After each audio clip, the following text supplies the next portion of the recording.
हर चुनाव में अभी नहीं या कभी नहीं स्थिति सबके लिए जो है वो बराबर होती है।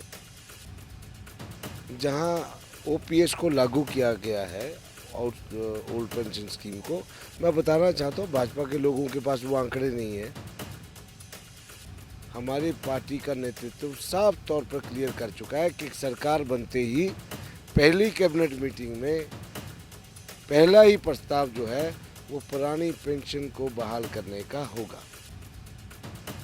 अगर हमारी पार्टी ने कोई मैनिफेस्टो में कोई 10 गारंटियों का वादा किया है तो हमारा नेतृत्व, हमारी सरकार जो है वो सक्षम है उस मसले को, उस मुद्दे को इम्प्लीमेंट कराने के लिए। भाजपा के लोग क्या बोल रहे हैं उससे हमें मतलब नहीं। हम तो ये जानते हैं कि ये जो वादे हमने जनता के साथ किए हैं, ये इन वादों से जनता जो है वो प्रभावित है। जनता चाहती है कि आज ओल्ड पेंशन स्कीम को लागू किया जाए। 15-17 पीने के पानी की स्कीमें हम लाए, इनसे राइजिंग में नहीं बनी और बोर हम लोग करा के गए, वो ढक्कन बंद पड़े हैं, टंकी तक नहीं बनी। आज आप देखिए बद्दी से नालागढ़ आना मुश्किल है, पर बद्दी से जीरकपुर पहुंचना आसान है। नमस्कार, एएनवी न्यूज़ देख रहे हैं आप। अभी हम नालागढ़ विधानसभा क्षेत्र में हैं। यहाँ पर कांग्रेस प्रत्याशी हरदीप सिंह बावा से हम खास बातचीत करेंगे। हालांकि इनके पास समय कम है, फिर भी कुछ सवाल है जिनका हम इनसे जवाब चाहेंगे। सबसे पहले आपसे यही पूछना चाहेंगे कि यहाँ पर इस बार ऐसी स्थिति है आपके लिए कि अभी नहीं तो कभी नहीं, क्योंकि केएल ठाकुर यहाँ पर भाजपा के बागी चुनावी मैदान में है। सीधा फायदा कहीं ना कहीं आपको इसका होगा। देखिए, ऐसा है कि चुनाव होता है और चुनाव में हर प्रत्याशी अपनी तरफ से हर चुनाव में अभी नहीं या कभी नहीं स्थिति सबके लिए जो है वो बराबर होती है। तो निश्चित तौर पर हमारे लिए भी जो है वो स्थिति है। कांग्रेस का प्रत्याशी के तौर पर जो मुझे अपने क्षेत्र के लिए जो मैंने किया है, बिना बने विकास की अगर मैं बात करूं, तो मैं अपनी तरफ से पूरा जोर लगा रहा हूं। भाजपा का प्रत्याशी अपने लिए जो है वो पूरा जोर लगा रहा है और निश्चित तौर पर आज़ाद प्रत्याशी भी जो है अपने लिए काम कर रहा है। तो सब बंदे का राइट है, हर आदमी का राइट है। जी, दूसरा सवाल जो हालांकि सभी कांग्रेस प्रत्याशी से ये पूछा जा रहा है और ये सवाल जनता का बनता भी है।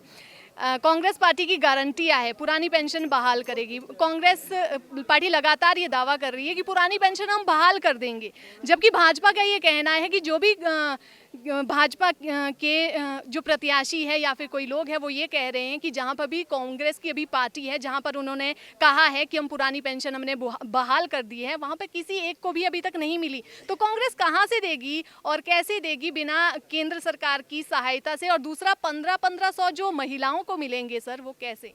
देखिए, ऐसा है, ये जो भाजपा के लोग, ये जो डिसीजन जो हमारी हाईकमांड ने किया है और जितने भी कांग्रेस शासित प्रदेश है, जहाँ कांग्रेस की सरकार है, जहाँ चाहे वो छत्तीसगढ़ है, राजस्थान है या झारखंड है, जहाँ ओपीएस को लागू किया गया है और ओल्ड पेंशन स्कीम को, मैं बताना चाहता हूँ भाजपा के लोगों के पास वो आंकड़े नहीं है। इसलिए क्योंकि सरकार वहाँ हमारी है। और राजस्थान में अभी 4 दिन पहले ही मेरी किसी से बात हो रही थी। हमारे यहाँ पे ऑब्जर्वर के तौर पर, हमारे स्टार प्रचारक के तौर पर सचिन पायलट जी आज अगले कल शायद जो है वो बद्दी आ रहे हैं और हमें ये जानकारी प्राप्त हुई कि आज कम से कम 1000 आदमी ओल्ड पेंशन स्कीम के साथ जो है वो रिटायर हुआ है, उसको बेनिफिट अवेल हो गया है राजस्थान के अंदर। और छत्तीसगढ़ में भी ऐसे ही एक बहुत बड़ा धड़ा है जिसको ओपीएस का बेनिफिट मिला है। तो भाजपा के लोग तो इस योजना को लेकर जो है पहले ही उनके जो है उनका सीधा सा कहना था कि ये योजना जो है वो हिंदुस्तान में जो है कभी लागू नहीं हो सकती और वो इस योजना के खिलाफ थे।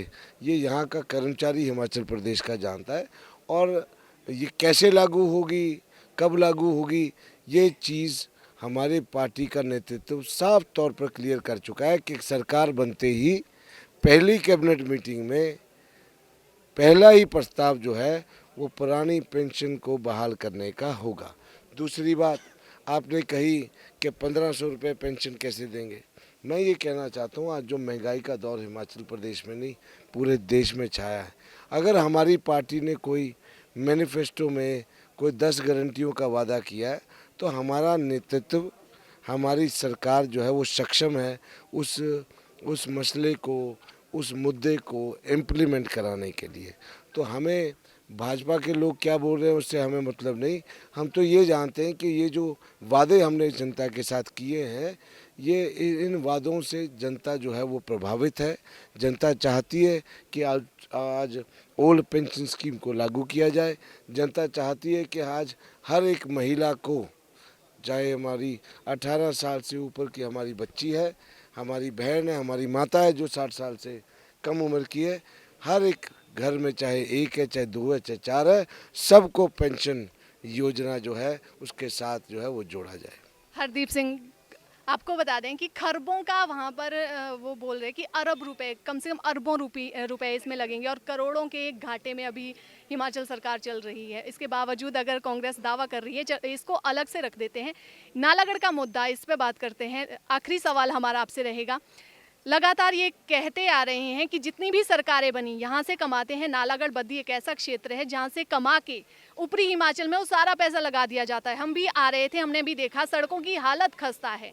तो बहुत सारी चीज़ें हैं, विकास की दृष्टि से काफ़ी पिछड़ा है। आप खुद ही जानते हैं सर, हमारा भाजपा की नहीं, कांग्रेस की सरकार हो, कोई भी सरकार हो, इस क्षेत्र की अनदेखी हुई है। आप अगर जीत के आते हो, यहाँ के लोगों के लिए क्या करेंगे? देखिए ऐसा है, 5 साल से सरकार भाजपा की है और मैं तो ये कहूँगा यहाँ पे जिस समय 2012 में कांग्रेस की सरकार स्वर्गीय वीरभद्र सिंह जी के नेतृत्व में बनी थी, उस वक्त हमारे इलाके में यहाँ विधायक भाजपा का बन गया और हम लोगों ने सुनिश्चित किया कि नालागढ़ में चाहे वो 19 स्कूल बने, 12 डिस्पेंसरी, 4 पीएचसी, 65 सिंचाई की स्कीमें, 15 पीने के पानी की स्कीमें, 65 बीघा ज़मीन जो है वो ट्रक यूनियन को पार्किंग के लिए दी, 17 बिस्वे ज़मीन जो है वो टैक्सी यूनियन को पार्किंग के लिए और दफ्तर के लिए 20 लाख रुपया दिया।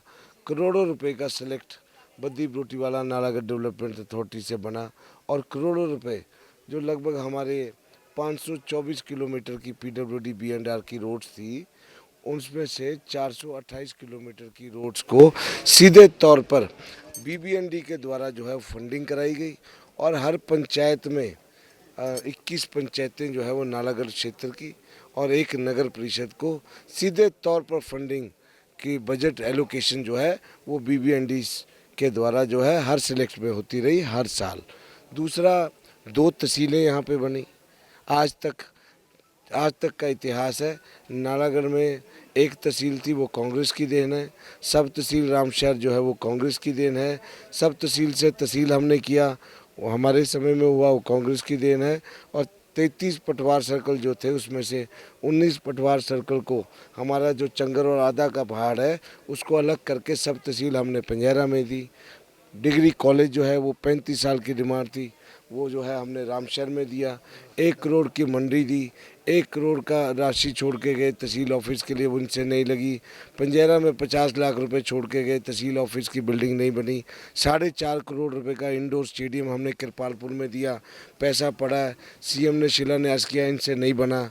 आज 4 बड़े बड़े पुल 6.5 करोड़ के, खेड़ा से नानोवाल, रतियोड़ से दबोटा, रतियोड़ से बोदला, राजपुरा से ढांग, पल्ली से गुरदासपुरा, ये पुल जो है हमारे समय में बने। 65 सिंचाई की स्कीमें हम लोग लेके आए, वीरभद्र सिंह जी ने शिलान्यास किया करोड़ों अरबों रुपए की और इनसे जो है किसी के खेत में पानी नहीं पहुंचा, होदी तक नहीं बनी। 15-17 पीने के पानी की स्कीमें हम लाए, इनसे राइजिंग मेन नहीं बनी और बोर हम लोग करा के गए वो ढक्कन बंद पड़े हैं, टंकी तक नहीं बनी।